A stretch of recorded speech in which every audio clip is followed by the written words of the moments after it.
Hey all, today I'm going to show how to configure Apache Kafka on Mac. Before we begin, please do subscribe if you haven't already. Topics going to be covered on this video is configure Kafka, create a topic, publish message and consume that messages. So let's go to the Apache Kafka website. You can click on the right side, it will bring back to the download section. You'll see a binary source download and then binary downloads. For this one I'm going to choose not the source one, of course. I'm going to choose the scale at 2.11 and you see the mirror links. You can click on that to download.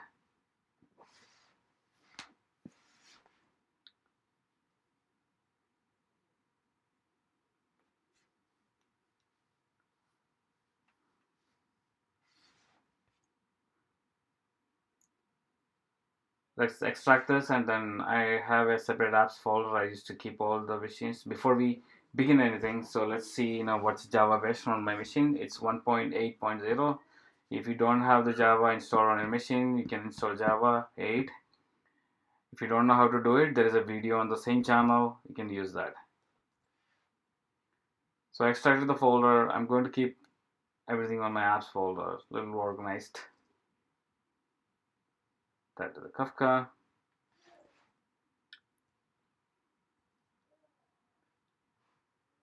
Go into the Kafka folder.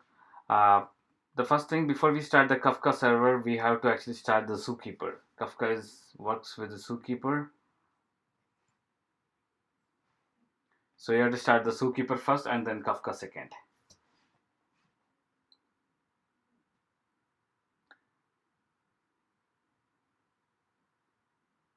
So let's quickly see the bin folder. Bin folder has like a lot of Kafka related files, and there is a few files related to the zookeeper. So there is one of the file we have to run it to start the zookeeper, and there is a kafka-server-start for Kafka. Yeah, more files for the Kafka looks like.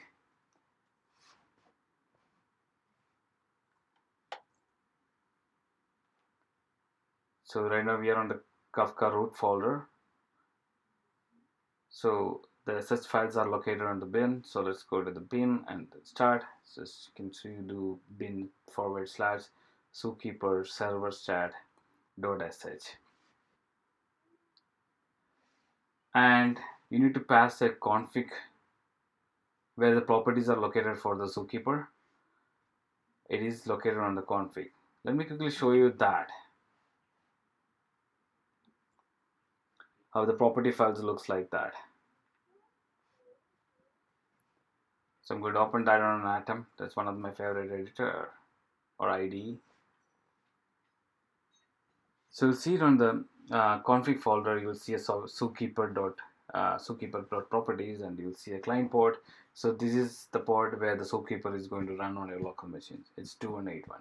If you don't like this port, if you want to change a different port, you can change it over here and start the zookeeper. And in the bin folder, you'll see a zookeeper-server-start.sh. That's what I'm running right now. Don't worry about all these commands. I'll put the commands on the descriptions. You can read from there or copy from there. So the zookeeper is started right now. It's a 2181, as we already noticed that. So let's go to Kafka. Let's start a Kafka right now. So Kafka is also starting in a similar way, but it's a different folder, different shell script or sh file. It's also located in the same folder.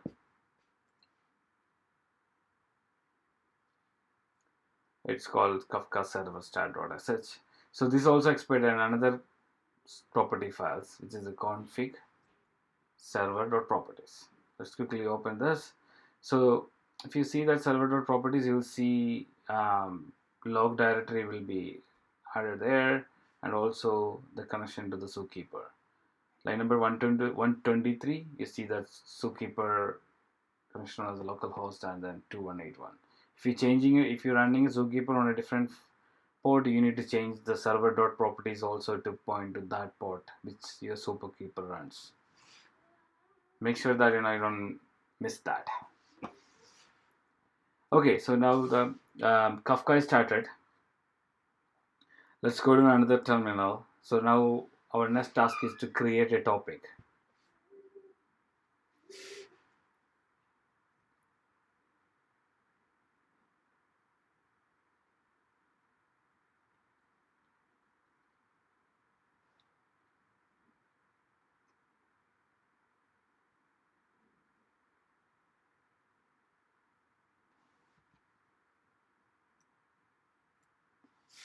So this is also another sh file. You need to run it.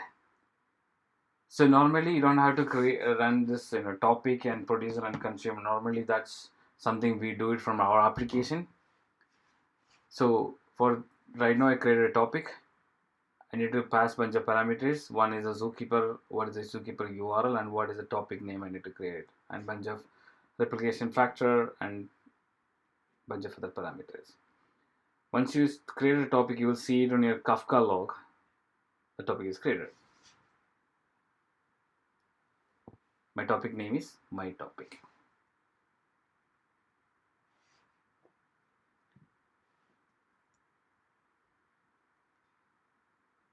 So now let's talk about how to publish a message and consume that messages.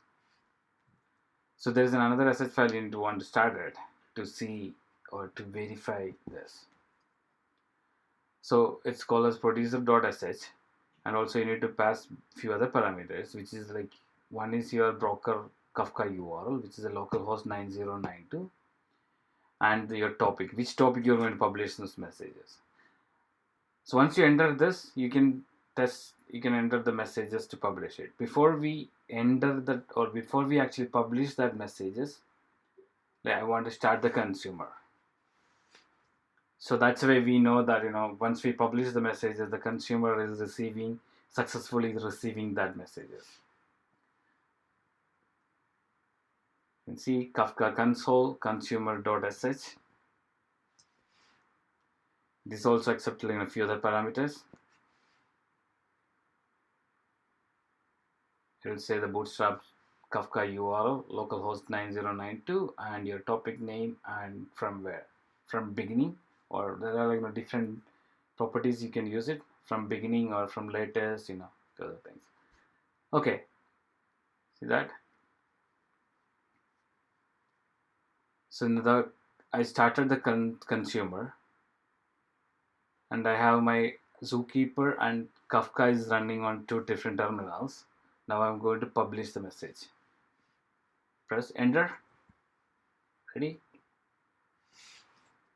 Test message for publish the event for the training. Okay, so I entered it. I published that messages.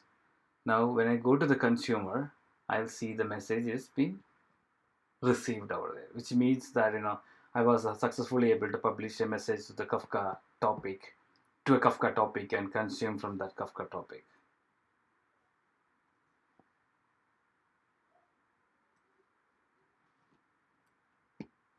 I hope you understand what I'm trying to do it. I'm just trying to show the consumer and producer ones. Thanks for watching the video. If you have any specific comments, put it on the video. And before you walk away, please subscribe to my channel if you haven't already. Thank you.